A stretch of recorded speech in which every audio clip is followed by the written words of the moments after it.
All right, it's Monday's Talking Reds. Gareth Roberts, Ian Ryan. A beautiful sunny day here in Liverpool, so we've come outside because why not? The Albert Dock behind us there, which is boss, because it's in Liverpool and Liverpool's boss. And if you've never been, you should visit. There's all the plugs for Liverpool done. Have you been watching the World Cup then, mate? Yeah, mate, it's been good, hasn't it? Yeah, it's been alright. I thought the weekend's games were really, really good. That Germany game, Belter. I mean, you're thinking they're on the verge, aren't you, of going out? And then I sent a text to you, mate, not long before it finished, and it's along the lines of they always find a way, don't they, the Germans? There's always something up the sleeve, and then when they get that free kick, which is needless, you have to say, you fancy them to score. And the way Cruz bends it in, I mean, it's a brilliant piece of technique, brilliant piece of skill. And I think I put it out on Twitter along the lines of, as far as World Cups go, and we've probably watched a similar amount, this for me has been the best one so far. It's been really good. There's a long way to go. I think we're at the Colombia was good, wasn't it? The Colombia, absolutely. I mean, they look really good, and I think if you're looking at potential England opponents, given how the groups are kind of shaping up, Colombia look like they could end up playing, well, they'll probably get through, I would imagine. I think they're playing Senegal next game. You'd hope Senegal get through for Mane, but based on what I saw yesterday, albeit against the poor Poland team, I thought Colombia looked really good. Yeah. But yeah, it's been a belter so far. We're halfway through now, and as I say, I can't really remember a World Cup that I've enjoyed quite as much as this in terms of the group games. I think 06 was decent, but after that, you're going way back, I think, Robbo, because there's loads of goals. Been no 0-0s, has there? No, been goals everywhere, been talking points everywhere, been really good. Obviously, some people, not me really, I've got to be honest, getting dead excited about England now because they beat a couple of shit teams. Are you getting the three lions to go with your tattoos there, lad? Absolutely not. Bulldog? The old bulldog undies. I think you've got to say with England, I mean, you can only beat what's in front of you, and whilst I would not get carried away if I was a huge England fan, I think there's been previous tournaments where, regardless of who you're playing, England have not been up to the job, and I think all of a sudden under Southgate, they're playing with freedom, there's confidence there. These all seem to get on. I mean, we've talked to two of the players in the past, Stephen Warnock recently, where he's talked about little cliques in the dressing room and how maybe players from different clubs don't get on. From the outside looking in, you can't really see any of that. They all seem to be a group who've bought into what the manager's trying to do, and I think there's greater tests to come, obviously, because they're going to start playing some decent teams now. And I think Belgium will be a test, albeit they'll probably rest some players, and I think England will do as well. But I still think quarterfinals is more than doable, and if they get past the quarters, then that goes down as one of the best tournaments they've had in recent years, because let's be honest, England don't tend to go far, especially off home soil. So yeah, it's been decent so far from England. Yeah, definitely. And Jordan Henderson, a couple of decent performances for England as well. Shame that Trent hasn't got to go yet, but maybe he will do against Belgium. I think he might. I think he gets to go there. He's got a little niggle on the thigh, so I was a bit gutted he didn't get some game time yesterday, because I thought he could have brought Trent on maybe, but every player's probably saying the same thing. But that would have been one where there's no pressure at all. He's coming into a game where you've absolutely got it wrapped up. So that was a shame, but I think Belgium could be a chance to maybe see Trent. That'll be good. Okay, what else have we got on the hard agenda? Mo Salah. There's been some question about his international future here. CNN have been reporting that he's considering it. He felt like he was put in a bit of a position politically and all this sort of stuff. I mean, go and read that on CNN if you want to read it, by John Sinnott. Now, I happen to know John, and he's all right. He's a nice fella. He used to write. He wrote occasionally for Well Read, the magazine I used to do way back about Liverpool. So he's not like some sort of tabloid shock jock fella who'll just make something up for the sake of it. He's got a story from somewhere, and let's remember Mo has done some stuff with CNN as well, fairly recent times, which we were involved in. So the idea that John and CNN have published something that's complete bollocks, I'm struggling with, to be honest. And yet that's exactly what's sort of been coming out today about this idea that Mo's considering his international future.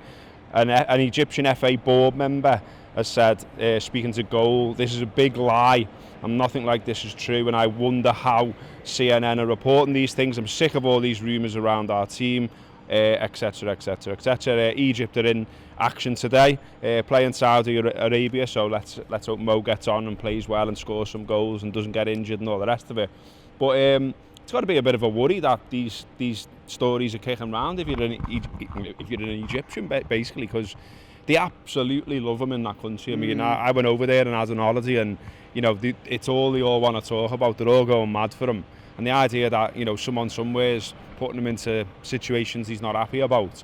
I mean, you've seen some stuff from his lawyer as well, where he was hinting at something on Twitter. Yeah, he was. You know, that would be a huge own goal if it gets to the point where he's like, right, I'm walking away. Yeah, I think, you know, some of those tweets that were coming out from Mo's camp there, not directly from him, but along the lines of, you know, respect for everyone. So it gives you the flavour or the sense that something's not quite right, and you know, it'd be a huge shame for Mo. But I think from what I was reading, and I've read a couple of different things on this, but in terms of the Egyptian government, obviously they're only too aware, as everyone is, just how powerful a figure Mohamed Salah is in the country. You know, you look at the recent elections, and I think, you know, Mo gets an unreal amount of votes. People just start writing his name on the ballot paper, and it's something like 1 million votes or something mad like that. So they know how influential a figure he is, and I think, you know, from the Egyptian government's point of view, and listen, we're no experts, Rob, are we, on what goes on over there politically, but it seems to me that they want to piggyback on that, and maybe they're looking at, you know, elite level sportsmen who've got a lot of popularity putting out certain messages that suits their agenda. That's from what I've read yesterday, but you know, how much truth's in that, you know, I couldn't say with any certainty. But worrying for Mo, because he's clearly a hugely patriotic guy who wants to do well for his country, and you've seen how much joy he's brought to some of those fans with the World Cup run. He scores the penalty that gets them there. It'd be a huge shame if all of a sudden this is tarnished with something that's got nothing to do with sport or football. So, you know, if your fingers crossed it doesn't go down that route. Yeah, let's hope everyone can just get back to enjoying the footy, Mo included. And on the subject of Mo, this t-shirt of ours is selling really well, like hotcakes and all that crap. The Egyptian flag, Mo's name in Arabic, and then the Egyptian king here. And on that though? No, it was a medium this, and you know, despite my recent efforts in the gym, I'm not ready for a medium. Absolutely no chance. I'm not doing a sausage skin catwalk job on here, so you can all laugh at my belly. So nah, but have a look at that on our site, anfieldapp.com/shop. Something else happening today then, which is important, which we've touched on loads, is the safe standing debate. That will happen today in Parliament at 4:30. If you want to watch it, you can watch it on Parliament TV. If you want to go, you can go. There's a public gallery. You can queue up and walk in and watch it in person if you like. But I'll certainly be watching it on the telly, because, you know, we've been part of this campaign. It's fair to say, you know, went up to Celtic, been to Shrewsbury Town. I think all the evidence, all the weight of opinion now points towards that, you know, lots and lots of fans, including and lots of clubs as well, including the actual football league, have all come out in support of the idea of clubs now being allowed to assess for themselves whether a standing section at their ground is right for them. That's all that's being asked for today. It doesn't mean that, you know, immediately, you know, we go and change the cop or anything like that. It's just having the choice, basically. And that's the problem with the current situation, among many things, you know, that you don't have the choice right now. So if the whole of the cop stands up, then you have to stand up. You know, and all we're asking for as footy fans is to be given that choice. It is safer as well. I don't think standing up for 90 minutes in a seating section is particularly safe. I think we all know people, you know, who've gone flying, or I've had to like sort of grab hold of the kids and get them out the way, if you like, when everyone's going mad on goal celebration. So, like I say, makes loads of sense, and I just hope that the debate is along those lines, and that we don't get any sort of, you know, stereotypes or talking about stuff that's happened in the past. It needs to be a debate that takes place in the now and discusses the now and discusses the evidence that's out there. We've seen Labour come out in support of it. Green Party and Lib Dems, I think, have come out in the past in support of it. So it's really now just down to the government, down to Tracy Crouch, the Sports Minister, to show that she's been listening. So we'll find out 4:30 today, and we'll be talking about it again. We'll be doing podcasts about it, no doubt mention it on here as well. But just wanted to give that a shout in case you're interested, because I know plenty of you are. Another thing, a couple of Liverpool things to finish off. Story today in the Echo that Danny Ings is attracting a bit of interest from various clubs, including Crystal Palace. I just wondered what you made of this, really. I mean, it's 8 starts in 3 years now for Danny Ings. He's obviously 26 now.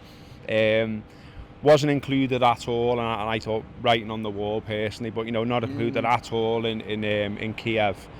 And you know, you need a goal out there, and he's not even there on the bench. And I just think, you know, Brewster's signed the deal now. Obviously, Firmino's not going anywhere, and Firmino's one of those players as well. Touch wood, it continues where he plays more often than not. You know, he's a fit player. He doesn't have a lot of injuries.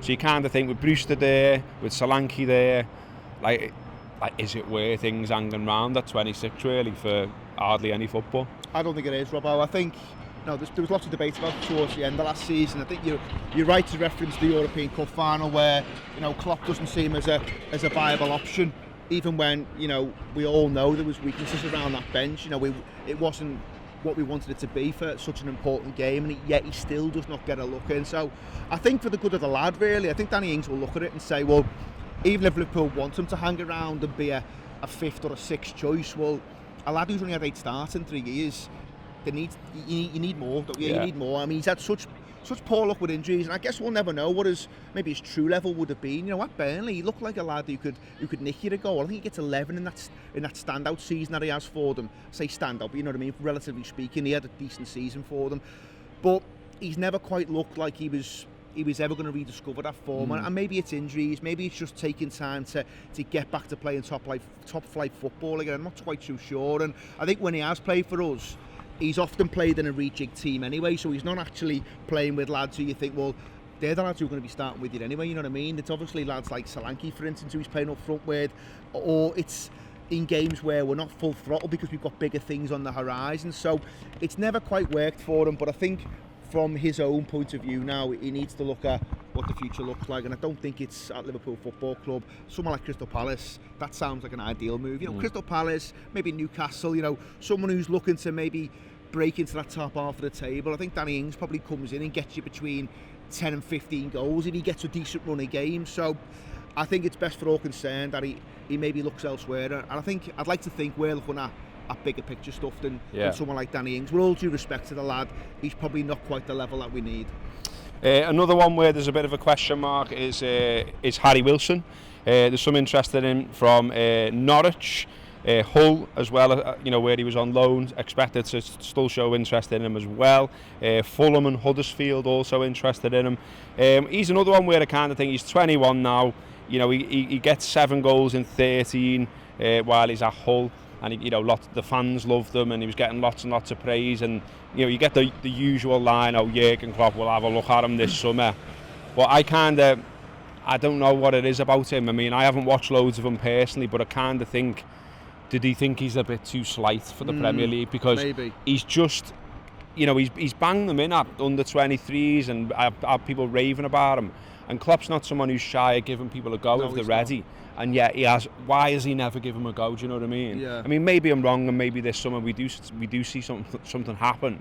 But again, he feels like one where maybe he's got to go somewhere else to get his football. It feels that way, and you know, if you look at it in kind of black and white terms, and you see his goals at like kind of, you know, that youth level, and even when he goes on loan, I think he does fairly well, doesn't he? Yeah. Goal return wise, he's certainly, you know, one of their kind of standout players towards the end of the season. But you know, your point there, Jurgen's not giving him a chance. I think he's 21 now, so you'd feel, well, if he was going to get a chance, he probably would have had it by now. And it feels a little bit similar to the Danny Ward situation, where people kept saying, well, give Ward a go. Yeah. The fact that they never gave Ward a go tells you everything you probably need to know about Danny Ward, that maybe he's just not quite at the required level. And maybe it's the same with Wilson as well, which is a shame, because you know, we've always been a club where you want to see young players come through, you want to see them get a chance, and we can all get bang into that. You know, if a young lad comes in and he's doing the business, then that's great to see. But it just feels again like there's maybe it is a physicality thing. I'm not too sure. I've always thought he looked a little bit slight, but you can work with that. You know what I mean? You can put them on programs to get a bit bigger. But maybe he just thinks at that very, very top level again, back to where Liverpool want to be as a football club. Maybe he's just not right at that top very level, and that's a shame, because, as I said before, you want to see young lads come in and have an impact, but I get the impression that he'll move on. And there's some decent clubs chasing him as well, so as long as he's going to be dropping down, you know, a couple of divisions, there's some decent clubs there who are knocking about after him, and I think, you know, he may even end up on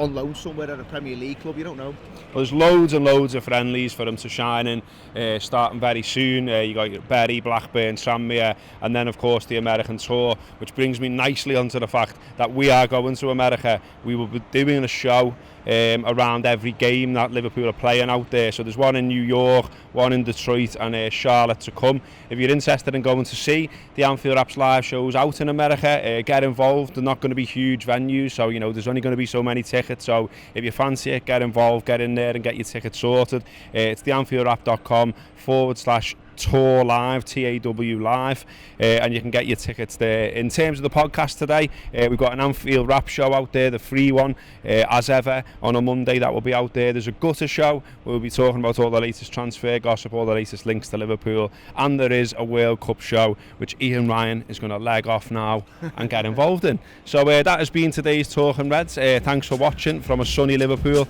We'll see you tomorrow.